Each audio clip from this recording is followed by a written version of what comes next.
నమస్తే welcome to NITV Telugu news ముందుగా headlines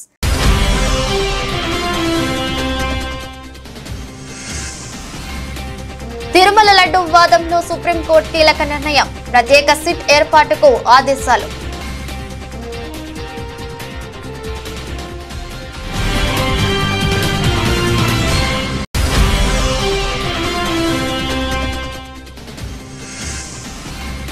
ఇకపై ఫ్యామిలీ డిజిటల్ కార్డే ఆధార్ కార్డ్ రేషన్ కార్డ్ రైతు బీమా కార్డు స్పష్టం చేసిన ముఖ్యమంత్రి రేవంత్ రెడ్డి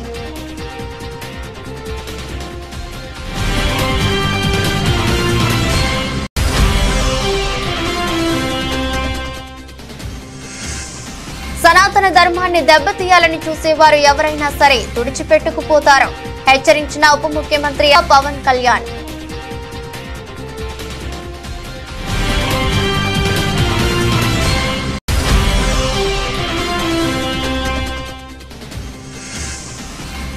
నేటి నుంచి తిరుమల బ్రహ్మోత్సవాలు సాయంత్రం మీన లగ్నంలో ధ్వజారోహణంతో ప్రారంభం కానున్న బ్రహ్మోత్సవాలు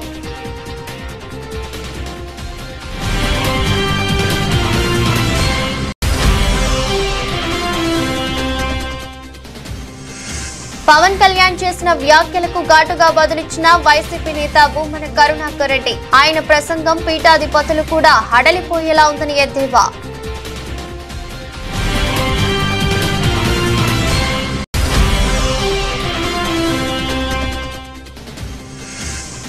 టీమిండియా మాజీ స్కిప్పర్ ధోనీపై హర్భజన్ సంచలన వ్యాఖ్యలు ధోనీతో కంటే రోహిత్ తోనే ఆటగాళ్లు ఎక్కువగా కలిసిపోతారని వ్యాఖ్య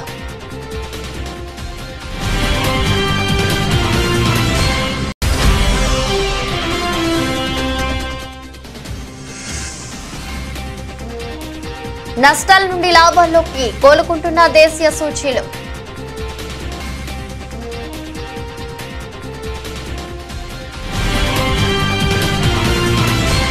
రాష్ట్రం ఏర్పడిన నాటి నుంచి రేషన్ కార్డు కోసం ప్రజలు ఎంతో ఎదురు చూశారని రేవంత్ రెడ్డి తెలిపారు.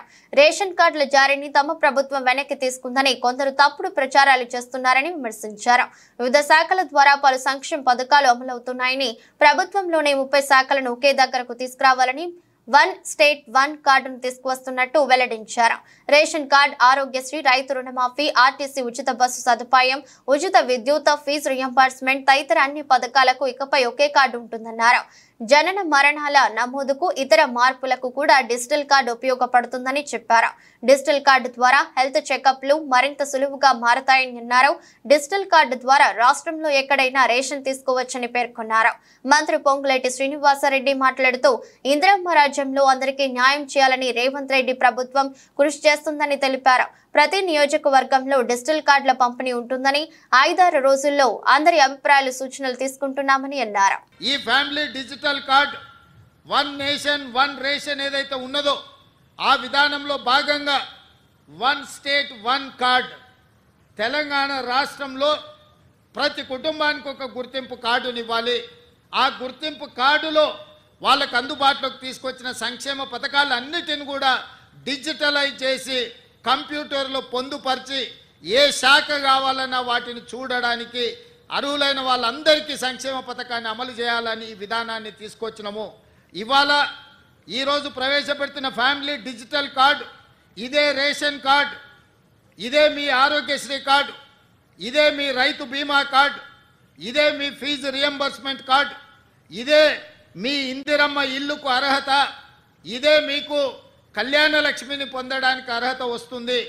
ప్రతి సంక్షేమ పథకం 200 యూనిట్లు ఉచిత కరెంటు కావచ్చు, ఆర్టీసీ బస్సు ఉచిత ప్రయాణం కావచ్చు, ఈ రకంగా రాష్ట్ర ప్రభుత్వం అమలు చేస్తున్న ప్రతి సంక్షేమ పథకాలను ఇందులోకి తీసుకొచ్చి అన్ని రకాలుగా మీ కుటుంబాలకు ఈ కార్డు ఒక రక్షణ కవచం కల్పించడానికే ఈ ఫ్యామిలీ డిజిటల్ కార్డుని రాష్ట్ర ప్రభుత్వం తీసుకొచ్చింది. సనాతన ధర్మాన్ని దెబ్బతీయాలని చూసేవారు ఎవరైనా సరే తుడిచిపెట్టుకుపోతారని ఉప ముఖ్యమంత్రి జనసేన పార్టీ అధినేత పవన్ కళ్యాణ్ హెచ్చరించారు. దీనిపై బలమైన చట్టం రావాల్సి ఉందన్నారు. గురువారం రాత్రి తిరుపతిలోని జ్యోతిరావు పులే కూడలిలో జరిగిన వరాహి డిక్లరేషన్ సభలో ఆయన ప్రసంగించారు. అత్యధిక అసెంబ్లీ పార్లమెంట్ స్థానాలు గెలిచి కేంద్ర ప్రభుత్వానికి వెన్నుదన్నుగా నిలిచిన తమ కూటమి ప్రభుత్వానికి రాజకీయాలు చేయాల్సిన అవసరం లేదని, ఇప్పుడేమీ ఎన్నికలు కూడా లేవని తెలిపారు. అధికారంలోకి వచ్చి కేవలం 100 రోజులే అయింది. ఎన్నికల్లో అభివృద్ధి సంక్షేమాలపై ఇచ్చిన హామీలను ఎలా నిలబెట్టుకోవాలా అన్న దాని గురించి ఇప్పుడు మేము ఆలోచిస్తున్నాం. దశాబ్దాలుగా చూస్తున్నాం. ఇదేం కొత్త కాదు. చట్టాలు కూడా పనిచేస్తాయా?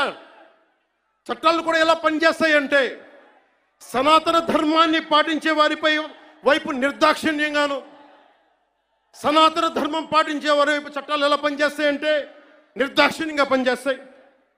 అన్య ధర్మాలు పాటించే వారిపై ఎక్కువ మానవత్వం, దయ చూపిస్తారు. ఇంకా దూషణ చేసే వారికి కోర్టులు రక్షణ కల్పిస్తాయి. అయిన వాళ్ళకి ఆకులు, కాని వాళ్ళకి కంచాలు. ఇప్పుడు అది కూడా పోయింది, ఆకులు కూడా పోయింది. చేతుల్లో పెట్టి నాక్కోమంటున్నారు సనాతన ధర్మం ప్రాక్టీస్ చేసేవాళ్ళు. ఇదన్నా సరదాగా చెప్పట్లా. ఈ స్టేట్మెంట్ని సబ్స్టాన్షియేట్ చేయడానికి చిన్న ఉదాహరణ. ఈ మధ్యన ఒక యువ నాయకుడు అన్న మాటలు, సనాతన ధర్మం ఒక వైరస్, దాన్ని అంతం చేస్తాం. మీరు ఇలాంటి స్టేట్మెంట్స్ ఒక ఇస్లాం మీద జరిగితే వెంటనే దేశంలో ఉన్న కోర్టులన్నీ స్పందిస్తాయి, నిర్దాక్షిణ్యంగా శిక్షిస్తాయి. కానీ సనాతన ధర్మాన్ని బూతులు తిట్టండి, శ్రీరామచంద్రమూర్తిని పాదరక్షలతో కొట్టండి, అమ్మవారిని తిట్టండి, సరస్వతి అమ్మవారిని ఏదైనా చేయండి, ఒక్క కోర్టులు భయపడతాయి కోర్టులు కూడా. తిరుమల లడ్డు కల్తీ వ్యవహారంపై స్వతంత్ర బృందంతో విచారణ జరిపించడం మంచిదని సుప్రీంకోర్టు అభిప్రాయపడింది. 5 సభ్యులతో దర్యాప్తు బృందం ఏర్పాటు చేయాలని జస్టిస్ బిఆర్ గవాయ్ తెలిపారు. 2 సిబిఐ, 2 రాష్ట్ర పోలీస్ అధికారులు, 1 ఫుడ్ సేఫ్టీ అధికారితో సిట్ ఏర్పాటు చేయాలని సూచించారు. ఈ బృందాన్ని సిబిఐ డైరెక్టర్ సూపర్వైజ్ చేయాలన్నారు. తిరుమల లడ్డూగా వ్యవహారం కోట్లాది భక్తులకు సంబంధించిన అంశమని, ఇందులో రాజకీయ డ్రామా వద్దని సుప్రీంకోర్టు కోరింది. తిరుపతి లడ్డు వివాదంపై శుక్రవారం ఉదయం justice BR Gavai, justice KV విశ్వనాథన్లతో కూడిన ధర్మాసనం విచారణ చేపట్టింది. ఈ సందర్భంగా కేంద్రం తరపున సొలిసిటర్ జనరల్ తుషార్ మొహతా వాదనలు వినిపించారు. ఏపీ ప్రభుత్వం ఏర్పాటు చేసిన ప్రత్యేక బృందం కొనసాగించాలా లేదా ప్రత్యేక స్వతంత్ర దర్యాప్తు సంస్థను ఏర్పాటు చేయాలా అన్న అంశంపై కేంద్రం తరపున అభిప్రాయం చెప్పాలని గత విచారణలో సుప్రీంకోర్టు అడిగిన దానికి ఆయన బదులు ఇచ్చారు. లడ్డు వ్యవహారంలో ఆరోపణలు నిజమైతే అది ఆమోదయోగ్యం కాదని అన్నారు. ఈ కేసు విచారణకు సిట్ విచారణ ఒక్కటే సరిపోదని అభిప్రాయం వ్యక్తం చేశారు. కేంద్రం నుంచి పర్యవేక్షణ ఉండటం మంచిదని తెలిపారు. వైవి సుబ్బారెడ్డి తరపున కపిల్ సిబిల్ వాదనలు వినిపించారు. నెయ్యి కల్తీ జరిగింది టీడీపీ సమయంలోనే అని ఆయన కోర్టుకు తెలిపారు. నెయ్యిలో కల్తీ ఉంటే లోపలికి ఎందుకు అనుమతించారని ప్రశ్నించారు. ఈ వ్యవహారంపై సీఎం మాట్లాడారని, నిన్న మరొకరు మాట్లాడారని చెప్పారు. ఇలాంటి సమయంలో సిట్ దర్యాప్తును సరికాదని పేర్కొన్నారు. దీంతో వాదనలు విన్న ధర్మాసనం 5 సభ్యులతో సిట్ ఏర్పాటు చేయాలని సూచించింది. ఏడాది రాష్ట్రంలో వరి సాగులో 58% సన్న రకాలు పండించారని, రాష్ట్ర ప్రభుత్వం ఇస్తున్న 500 ప్రోత్సాహకంతో వచ్చే ఏడాది నుంచి సన్నాల సాగు దిగుబడి మరింత పెరుగుతుందని సీఎం రేవంత్ రెడ్డి ఆశాభావం వ్యక్తం చేశారు. క్రమంగా రాష్ట్రంలో 100% సన్న వడ్లు పండించే రోజులు వస్తాయన్నారు. దొడ్డు వడ్లకు మార్కెట్లో డిమాండ్ లేదని, ఎఫ్సిఐ వద్ద కూడా భారీగా దొడ్డు బియ్యం నిల్వలు ఉన్నాయని చెప్పారు. అందుకే సన్న రకాల సాగును రాష్ట్ర ప్రభుత్వం ప్రోత్సహిస్తుందని రేవంత్ రెడ్డి తెలిపారు. పౌర సరఫరాల శాఖ మంత్రి ఉత్తమ్ కుమార్ రెడ్డితో కలిసి అన్ని జిల్లాల కలెక్టర్లు, ఎస్పీలతో వీడియో కాన్ఫరెన్స్ లో సీఎం మాట్లాడారు. రాష్ట్ర వ్యాప్తంగా అన్ని జిల్లాల్లో ధాన్యం కొనుగోళ్ల ప్రక్రియ సాఫీగా జరిగేలా చూడాలని సీఎం రేవంత్ అధికారులను ఆదేశించారు. రైతులకు ఇచ్చిన మాట ప్రకారం ఈ సీజన్ నుంచే సన్నాలకు ఎంఎస్పీకి అదనంగా ఒక్కో క్వింటాలకు 500 బోనస్ చెల్లిస్తామని స్పష్టం చేశారు. గత సీజన్ లో కొనుగోలు కేంద్రాల్లో ధాన్యం అమ్మిన రైతులకు 3 రోజుల్లో డబ్బులు ఇచ్చామని, ఈసారి 48 గంటల్లోపే రైతుల ఖాతాల్లో డబ్బులు జమ చేసేందుకు ప్రయత్నిస్తున్నామన్నారు.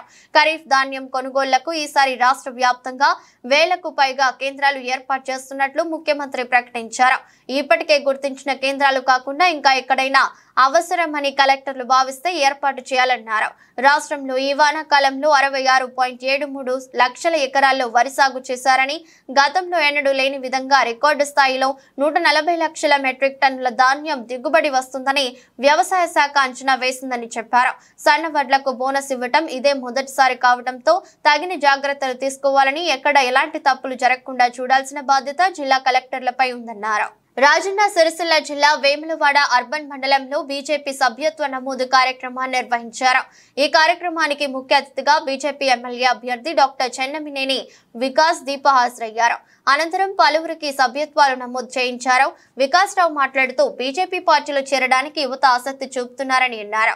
రానున్న రోజుల్లో దేశ సమగ్రత, అభివృద్ధి, సామాజిక న్యాయం బీజేపీతోనే సాధ్యమవుతాయని అన్నారు. బీజేపీ పార్టీని బలోపేతం చేసేందుకు విస్తృత స్థాయిలో సభ్యత్వ నమోదు కార్యక్రమం చేపడుతున్నామని తెలిపారు. ఈరోజు వేములవాడ అర్బన్ మండలం సంబంధించిన బీజేపీ కార్యకర్త సభ్యత్వ నమోదు కార్యక్రమం జరిగింది. దీనికి ప్రజలు, కార్యకర్తలు పెద్ద ఎత్తున హాజరైనరు. ముఖ్యంగా భారతీయ జనతా పార్టీలో చేరడంతో ఈరోజు దేశాన్ని వారు బలోపేతం చేస్తున్నారని చెప్పడం జరిగింది. ముఖ్యంగా ఈరోజు మోడీ అంటేనే 3D, దేశం, ధర్మం, డెవలప్మెంట్. ఈరోజు బీజేపీని బలోపేతం చేయాలని అందరిని కోరడం జరిగింది. ముఖ్యంగా గత పార్లమెంట్ ఎలక్షన్లో బీజేపీకి 77 లక్షల ఓట్లు వచ్చినాయి. దాదాపు 50 లక్షల దాకా మెంబర్స్ చేయాలని బీజేపీ టార్గెట్ పెట్టుకుంది. ఆ టార్గెట్లో వేములవాడ ఫస్ట్ ప్లేస్లో ఉండాలని ఆ తపనతో మేము విస్తృతంగా ప్రోగ్రాం చేస్తున్నాము.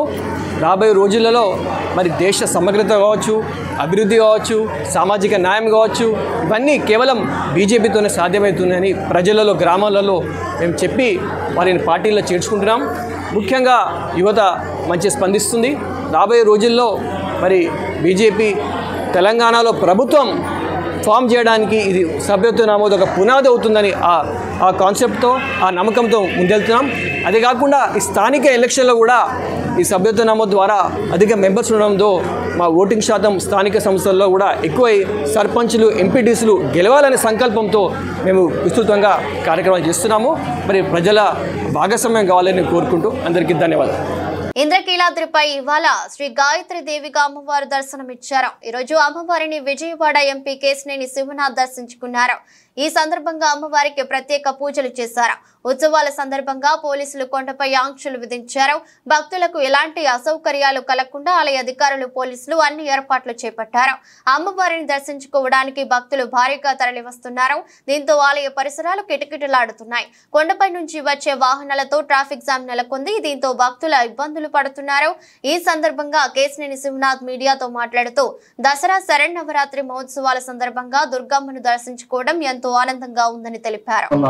అంతేకాకుండా రాష్ట్ర ప్రభుత్వం యొక్క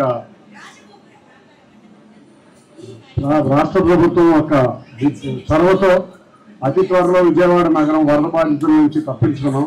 అటువంటి ఉపద్రవం మళ్ళీ ఇంకొకసారి విజయవాడ నగరానికి రాకుండా కర్ణీకరించాలని అమ్మవారిని కోరుకోవడం జరిగింది. అంతేకాకుండా అందరం కూడా ఇవాళ రాష్ట్రం సర్వతోముఖాభివృద్ధి చెందాలని, రాష్ట్ర అభివృద్ధిలో అంతేకాకుండా రాష్ట్రంలో ఉన్న ఎటువంటి ప్రజలకు ఎటువంటి ఇబ్బందులు, అసౌకర్యాలు కలగకుండా ఉండాలని అమ్మవారిని కోరుకోవడం జరిగింది.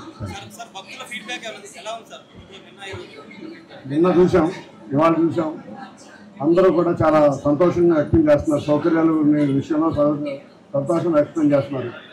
ప్రజలే కాకుండా ప్రతిపక్ష నేతలు కూడా సంతోషం వ్యక్తం చేసి వెళ్ళిన సంఘటనలు నేను చూసాం. ఇటువంటి అరుదైన సంఘటనలు, ఇటువంటి ఘనత ఇవాళ ప్రభుత్వం ఏర్పాటు చేసిన అధికారులకి, ఇక్కడ కష్టపడిన ప్రతి ఒక్కరికి ధన్యవాదాలు తెలుపుకుంటున్నాను.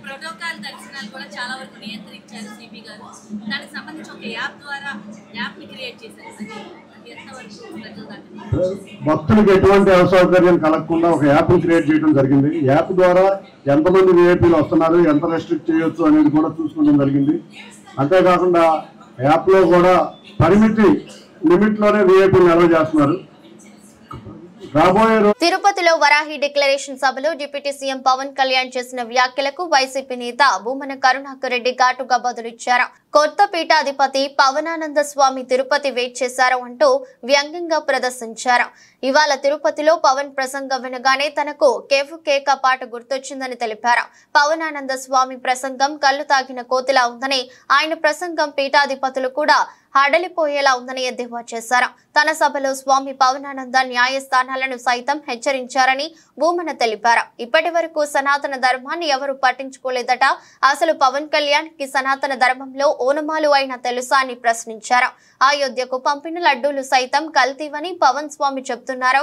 ఇప్పుడు ఛాలెంజ్ చేస్తున్న తిరుమల శ్రీవారి లడ్డూలో కల్తీ జరిగితే మేం ఎలాంటి శిక్షకైనా సిద్ధమని భూమన స్పష్టం చేశారు.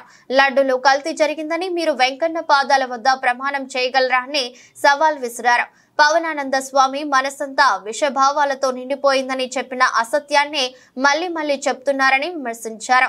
బాప్టిజం తీసుకోవటం, గొడ్డు మాంసం తినడం సనాతన ధర్మమా అని ప్రశ్నించారు.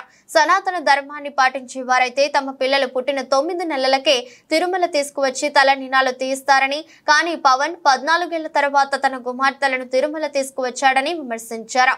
మరి పవన్ ఏ విధంగా సనాతన ధర్మ పరిరక్షణ అయ్యాడు అని మండిపడ్డారు. 100% పవన్ కళ్యాణ్ 100% సూడో స్పిరిచువలిస్ట్. ఎలా? సనాతన ధర్మం మా ఇంట్లో పాటిస్తామని చెప్పినటువంటి వ్యక్తి మా నాన్న దీపం వెలిగిస్తే సిగరెట్ కాల్చుకుంటాడు అంటే మీ ఇంట్లో సనాతన ధర్మం పాటించినట్టేనా? నేను బాప్టిజం తీసుకున్నాను అన్నటువంటి వ్యక్తి సనాతన ధర్మం పాటించినట్టేనా? నేను గొడ్డు మాంసం తిని ముందుకు వెళ్తాను అని చెప్పినటువంటి వ్యక్తి సనాతన ధర్మాన్ని పాటించినట్టేనా?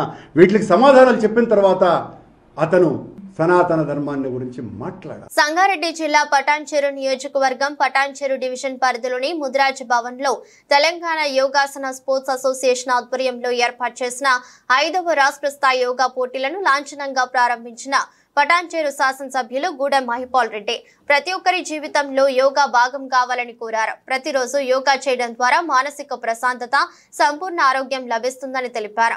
హాజరైన పటాన్చెరు కార్పొరేటర్ మెట్టు కుమార్ యాదవ్, మార్కెట్ కమిటీ మాజీ చైర్మన్ విజయ్ కుమార్, అసోసియేషన్ ప్రతినిధులు పాల్గొన్నారు.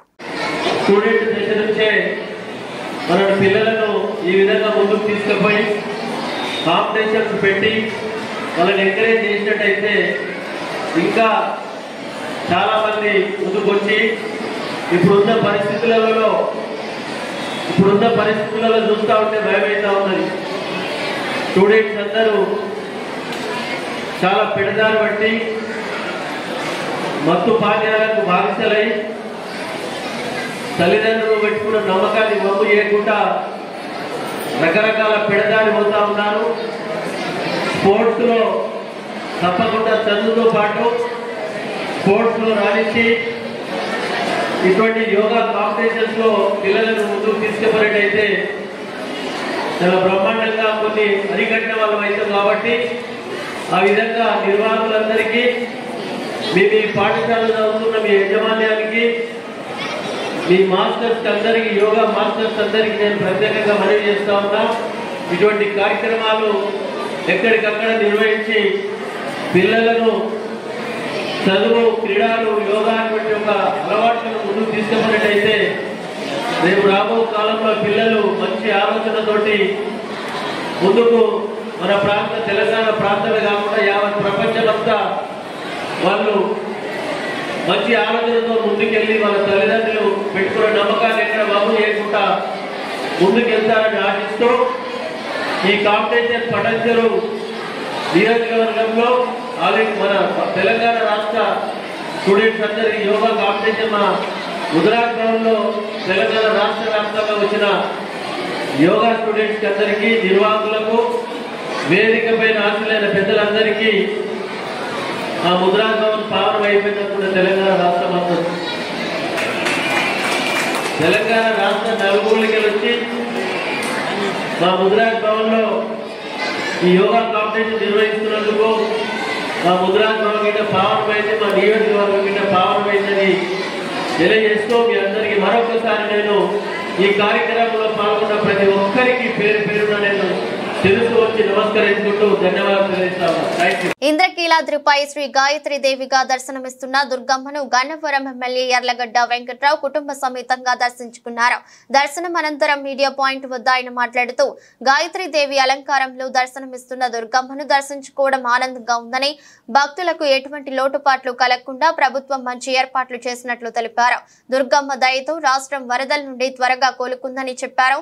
ఉత్సవాలు విజయవంతంగా నిర్వహించేందుకు 50 56 మందితో ప్రభుత్వం ఉత్సవ కమిటీని ఏర్పాటు చేసిందన్నారు. ముఖ్యమంత్రి చంద్రబాబు ఆధ్వర్యంలో రాష్ట్రం అభివృద్ధి పదంలో ముందుకు వెళ్లాలని, అమ్మవారి శక్తి ప్రభుత్వానికి ఇవ్వాలని కోరుతున్నట్లు తెలిపారు. దసరా శరణవరాత్రి ఉత్సవాల్లో భాగంగా అమ్మవారిని దర్శించుకోవడం జరిగింది. ఏర్పాట్లు బ్రహ్మాండంగా చేశారు. 56 మందితో ప్రభుత్వం ఈ దసరా నవరాత్రుల కోసం వేసిన కమిటీ బ్రహ్మాండంగా పనిచేస్తుందని భావిస్తున్నా. దానికి ఈ ఏర్పాట్లు సంతృప్తికరంగా చేసిన ప్రభుత్వాన్ని కూడా నేను బలంగా నమ్ముతున్నా.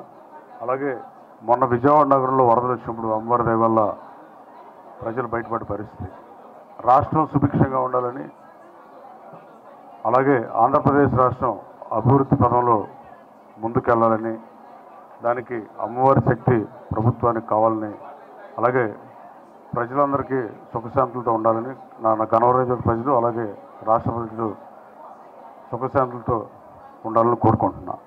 Thank you. ఇంద్రకీలాద్రి అమ్మవారి ఆలయంలో ఘనంగా దసరా శరన్నవరాత్రి మహోత్సవాలు వైభవంగా జరుగుతున్నాయి. రెండో రోజు దేవి శరన్నవరాత్రి ఉత్సవాల్లో భాగంగా శుక్రవారం గాయత్రి దేవి అలంకారంలో భక్తులకు దుర్గమ్మ దర్శనమిస్తోంది. తెల్లవారుజామున 4 గంటల నుంచి రాత్రి 11 గంటల వరకు అమ్మవారిని దర్శించుకోవచ్చు. కాగా ఇంద్రకీలాద్రిపై దసరా ఉత్సవాలలో తొలి రోజు గురువారం పెద్ద సంఖ్యలో భక్తులు తరలివచ్చారు. ఉత్సవాల నిర్వహణలో వివిధ శాఖల సమన్వయం కారణంగా అమ్మ దర్శనాలు ప్రశాంతంగా సాగాయి. భక్తులకు ఎలాంటి ఇబ్బందులు కలగకుండా అధికారులు చర్యలు చేపట్టారు. ప్రోటోకాల్ ఉన్న వారికి మినహా అంతరాలయ దర్శనాలను చాలా వరకు నియంత్రించారు. ఈసారి వీఐపీల దర్శనాలను ఉదయం సాయంత్రం నిర్ణీత సమయంలోనే అనుమతించడం వల్ల అంతరాలయ దర్శనాలు తగ్గాయి. శ్రీమాత్రే నమః. ఆదిపరాశక్తి అఖిలాండ కోటి బ్రహ్మాండ నాయకి జగన్మాత ఇంద్రకీలాద్రిపైన కనకదుర్గా స్వరూపంగా అవతరించి భక్తులను అనుగ్రహిస్తున్న ఈ దివ్యమైన క్షేత్రంలో ఈ క్రోధినామ సంవత్సరంలో శ్రీదేవి శారదా శరన్నవరాత్రి దివ్య మహోత్సవములు అత్యంత వైభవోపేతంగా ప్రారంభమై నేడు మనం 2వ రోజులో ఉన్నాం. నేడు అమ్మవారిని మనం శ్రీ గాయత్రీదేవిగా దర్శించుకుంటూ ఉన్నాం, పూజించుకుంటూ ఉన్నాం, ఆరాధిస్తూ ఉన్నాం. అయితే అమ్మవారు ఒక ప్రత్యేకమైన విభిన్నమైన విశిష్టమైన రూపంలో మనకి దర్శనమిస్తున్నది. ఈ రోజున 5 శిరస్సులతో అమ్మవారు మనకి దర్శనమిస్తున్నది. ఈ 5 శిరస్సులు కూడా 5 వర్ణములతో ఉన్నాయి, అంటే 5 రంగులతో. ఇవి దేనికి సంకేతంగా అమ్మవారు ధరించినది అంటే భూమి, అగ్ని, ఆకాశము, వాయువు, జలము అనే పంచభూతములు ఏవైతే ఉన్నాయో ఆ పంచభూత వర్ణములను తన శిరస్సుకు ధరించి తానే ప్రకృతి స్వరూపంగా మనకి దర్శనమిస్తున్న జగన్మాత 5 శిరస్సులకు 3 నేత్రములతోనూ 10 చేతులతోనూ హంసవాహినిగా ఆ గాయత్రీదేవి మనకి దర్శనమిస్తున్నది. గయాంత్రాయతే ఇది గాయత్రి అంటే ప్రాణశక్తి గాయత్రీదేవి. కాబట్టి త్రిసంధ్యల యందు కూడా మనం ఉపాసించే స్వరూపం ఆ గాయత్రీదేవి. కాబట్టి అటువంటి అమ్మ ఉపాసన చేత ముందుగా మనం ప్రాణశక్తిని మనం పొందగలుగుతాము. అలాగే నా గాయత్ర్యా పరో మంత్రం, గాయత్రి మంత్రానికి మించిన మంత్రం ఇంకొకటి లేదు. అటువంటి అమ్మ ఉపాసన, ఆరాధన, నామ జపం కూడా మనం ప్రాణశక్తిని పొందడమే కాకుండా జ్ఞానాన్ని కూడా మనం పొందగలుగుతాం. తద్వారా ఇహంలో సౌఖ్యమైన ఆనందమైన జీవితాన్ని ఆ అమ్మ అనుగ్రహంతో మనం పొందగలుగుతాం. శ్రీమాత్రే నమః. కలియుగ ప్రత్యక్ష దైవం తిరుమల శ్రీవారి బ్రహ్మోత్సవాలకు ఏర్పాట్లు పూర్తయ్యాయి. ఈ రోజు నుంచి ప్రారంభమయ్యే నవాహ్నిక సాలకట్ల బ్రహ్మోత్సవాలను అంగరంగ వైభవంగా నిర్వహించేందుకు టీటీడీ ఏర్పాట్లను పూర్తి చేసింది. బ్రహ్మోత్సవాల్లో భాగంగా ధ్వజారోహణానికి ముందు రోజు నిర్వహించే అంకురార్పణ కార్యక్రమాన్ని గురువారం రాత్రి శాస్త్రోక్తంగా నిర్వహించారు. ఈ సందర్భంగా సేనాధిపతి విశ్వక్సేనుల ఉత్సవం ఘనంగా జరిగింది. మాడ వీధుల్లో విశ్వక్సేనుల ఊరేగింపు నిర్వహించారు. ఈ రోజు సాయంత్రం 5:45 మీన లగ్నంలో నిర్వహించే ధ్వజారోహణంతో బ్రహ్మోత్సవాలు ప్రారంభం కానున్నాయి. ఈ రోజు రాత్రి వాహన సేవలు మొదలై 9 రోజుల పాటు వివిధ వాహన సేవలపై మలయప్ప స్వామి ఊరేగింపు చేయనున్నారు. 12వ తేదీ చక్ర స్నానంతో బ్రహ్మోత్సవాలు ముగియనున్నాయి. ఈ రోజు రాష్ట్ర ప్రభుత్వం తరపున శ్రీవారికి ముఖ్యమంత్రి చంద్రబాబు పట్టు వస్త్రాలు సమర్పించనున్నారు. సీఎం పర్యటన నేపథ్యంలో కట్టుదిట్టమైన భద్రతా చర్యలను చేపట్టారు. ఇక బ్రహ్మోత్సవాల సందర్భంగా ప్రైవేటు వాహనాలపై పోలీసులు ఆంక్షలు విధించారు. ఈ రోజు నుంచి ఈ నెల 7వ తేదీ మధ్యాహ్నం వరకు ప్రైవేటు వాహనాలను PSC 3 వరకు మాత్రమే అనుమతిస్తారు. గరుడ సేవ సందర్భంగా 7వ తేదీ మధ్యాహ్నం 2 గంటల నుంచి 9వ తేదీ ఉదయం 9 గంటల వరకు ప్రైవేటు వాహనాలకు ఘాట్ రోడ్లో అనుమతి లేదు. అలాగే 9వ తేదీ ఉదయం 9 గంటల నుంచి 12వ తేదీ వరకు ప్రైవేటు వాహనాలను PSC 3 వరకు మాత్రమే అనుమతి ఇచ్చినట్లు పోలీసులు చెప్పారు. ఇప్పటికే ఘాట్ రోడ్డులో ద్విచక్ర వాహనాలను నిలిపివేసినట్లు ప్రకటించారు. దేశానికి 2 ప్రపంచ కప్లు ఛాంపియన్స్ ట్రోఫీ అందించిపెట్టిన టీమిండియా మాజీ కెప్టెన్ మహేంద్ర సింగ్ ధోనీపై మాజీ స్పిన్నర్ హర్భజన్ సింగ్ సంచలన వ్యాఖ్యలు చేశారు. Indian Premier League Dhoni, Rohit ఇద్దరి కెప్టెన్సీలో ఆడిన బజ్జీ ఇద్దరిలో బెస్ట్ కెప్టెన్ ఎవరన్న ప్రశ్నకు రోహిత్ కే ఓటేశాడు. ధోని కెప్టెన్సీలో భారత జట్టు 2007 టీ20 ప్రపంచ కప్, 2011లో వన్డే ప్రపంచ కప్ గెలుచుకోగా 2013లో ఛాంపియన్స్ ట్రోఫీ గెలుచుకుని ICC అన్ని ట్రోఫీలు గెలుచుకున్న జట్టుగా రికార్డులకెక్కింది. రోహిత్ శర్మ సారథ్యంలోని భారత జట్టు 2024 టీ20 ప్రపంచ కప్ గెలుచుకుంది. IPLలో ధోని సారథ్యంలో చెన్నై సూపర్ కింగ్స్, రోహిత్ సారథ్యంలోని ముంబై ఇండియన్స్ జట్లు చెరో 5 టైటిల్లు సాధించాయి. ధోనితో పోలిస్తే రోహిత్ బెస్ట్ కెప్టెన్ అని కితాబునిచ్చిన హర్భజన్ సింగ్ రోహిత్ తన ఆటగాళ్లకు చేరువగా ఉంటాడని, ధోనితో పోలిస్తే ఈ లక్షణాలు అతన్ని వేరుగా ఉంచుతాయని ప్రశంసించాడు. ధోనితో కంటే రోహిత్ తోనే ఆటగాళ్లు ఎక్కువగా కనెక్ట్ అవుతారని పేర్కొన్నాడు. రోహిత్ తన ఆటగాళ్లతో సన్నిహితంగా మెలుగుతాడని, వారి వ్యూహాలను అర్థం చేసుకుంటాడని, వారిలో ఆత్మవిశ్వాసం నింపడం వంటివి అతన్ని పీపుల్స్ కెప్టెన్ గా మార్చాయని కితాబునిచ్చాడు. ఈ విషయంలో ధోని కంటే మెరుగని పేర్కొన్నాడు. స్పోర్ట్స్ యూరీ కార్యక్రమంలో మాట్లాడుతూ ఆయన వ్యాఖ్యలు చేశాడు. మైదానంలో ధోని కూల్ గా ప్రశాంతంగా ఉంటాడని పేర్కొన్న హర్భజన్ ఆటగాళ్ల విషయంలో ధోని జోక్యం చేసుకోవడని విమర్శించాడు. ఆటగాళ్లు తప్పు చేసినా చెప్పడని, ఆ తప్పుల నుంచి వారే నేర్చుకుంటాడని వదిలేస్తాడని చెప్పాడు. ధోని మౌనంగా ఉంటూనే తన ఆలోచనలను ఆటగాళ్లకు తెలియజేసేవాడని, సహచరులతో అలానే సంభాషించడం అతని శైలి అని చెప్పుకొచ్చాడు. అదే సమయంలో రోహిత్ ఆటగాళ్లతో కలిసిపోయే విధానం, మాట్లాడే తీరు వారిలో నమ్మకాన్ని పెంచడం వంటివి ధోని కంటే భిన్నంగా నిలబడతాయని, ఆటగాళ్లలో విశ్వాసాన్ని పెంచుతాయని వివరించాడు. అంతర్జాతీయంగా నెలకొన్న ఉద్రిక్తతలు, ఇరాన్ ఇజ్రాయెల్ మధ్య ముదురుతున్న ఘర్షణ వాతావరణం, యుద్ధ భయాలతో దేశీయ సూచీలు ఒడిదుడుకులకు లోనవుతున్నాయి. గురువారం భారీ నష్టాలను చూసిన మార్కెట్లు శుక్రవారం లాభ నష్టాలతో దోబుర్చులాడుతున్నాయి. ఉదయం నష్టాలతో ప్రారంభమైన మార్కెట్లు ఆ తర్వాత మరింత క్షీణించాయి. అయితే ఆ తర్వాత కొనుగోళ్లు మొదలవడంతో లాభాల్లోకి వచ్చాయి. అంతర్జాతీయ పరిణామాలను జాగ్రత్తగా గమనిస్తున్న మదుపర్లు అప్రమత్తంగా వ్యవహరిస్తున్నారు. గురువారం ముగింపుతో పోల్చుకుంటే దాదాపు 200 పాయింట్ల నష్టంతో 82,244 వద్ద ప్రారంభమైన సెన్సెక్స్ ఆ తర్వాత కొద్దిసేపటికే 82,051కి పడిపోయింది. అయితే ఆ తర్వాత కొనుగోళ్ల ప్రారంభం కావడంతో లాభాల బాట పట్టింది. కనిష్టం నుంచి ఏకంగా 900 పాయింట్లు ఎగబాకి 82,935 వద్ద గరిష్టానికి చేరుకుంది. ప్రస్తుతం ఉదయం 11:25 సమయానికి సెన్సెక్స్ 272 పాయింట్ల లాభంతో 82,769 వద్ద ట్రేడ్ అవుతుంది. మరోవైపు నిఫ్టీ కూడా సెన్సెక్స్ బాటలోనే కదలాడుతుంది. దాదాపు 75 పాయింట్ల నష్టంతో రోజును ప్రారంభించింది. ఆ తర్వాత లాభాల్లోకి వచ్చింది. ప్రస్తుతానికి 54 పాయింట్ల లాభంతో 25,304 వద్ద ట్రేడ్ అవుతుంది.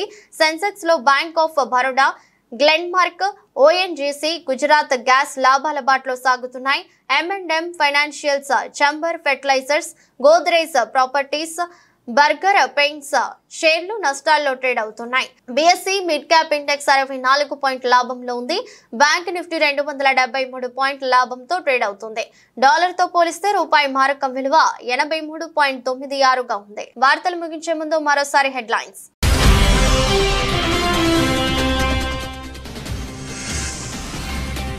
తిరుమల లడ్డు వివాదంలో సుప్రీంకోర్టు కీలక నిర్ణయం, ప్రత్యేక సిట్ ఏర్పాటుకు ఆదేశాలు.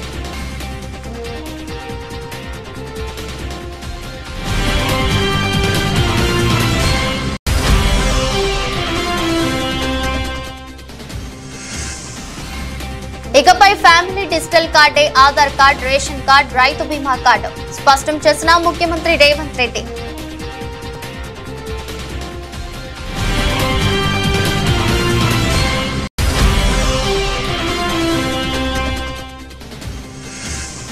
సనాతన ధర్మాన్ని దెబ్బతీయాలని చూసేవారు ఎవరైనా సరే తుడిచిపెట్టుకుపోతారు, హెచ్చరించిన ఉప ముఖ్యమంత్రి పవన్ కళ్యాణ్.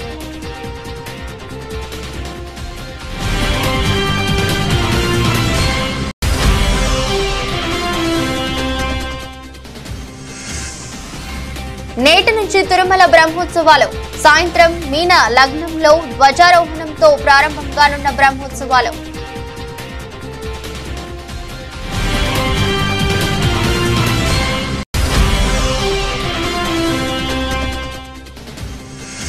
పవన్ కళ్యాణ్ చేసిన వ్యాఖ్యలకు ఘాటుగా బదులిచ్చిన వైసీపీ నేత భూమన కరుణాకర్ రెడ్డి. ఆయన ప్రసంగం పీఠాధిపతులు కూడా హడలిపోయేలా ఉందని ఎద్దేవా.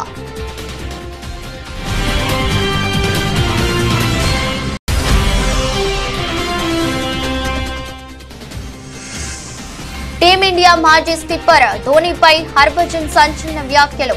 ధోనీతో కంటే రోహిత్తోనే ఆటగాళ్లు ఎక్కువగా కలిసిపోతారని వ్యాఖ్య.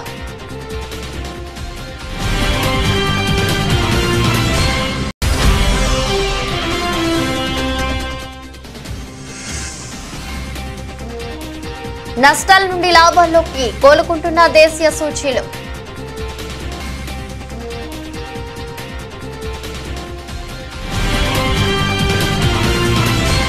ఇది రోజు బులెటిన్. మరో బులెటిన్లో మళ్ళీ కలుద్దాం. అంతవరకు సెలవు. నమస్కారం.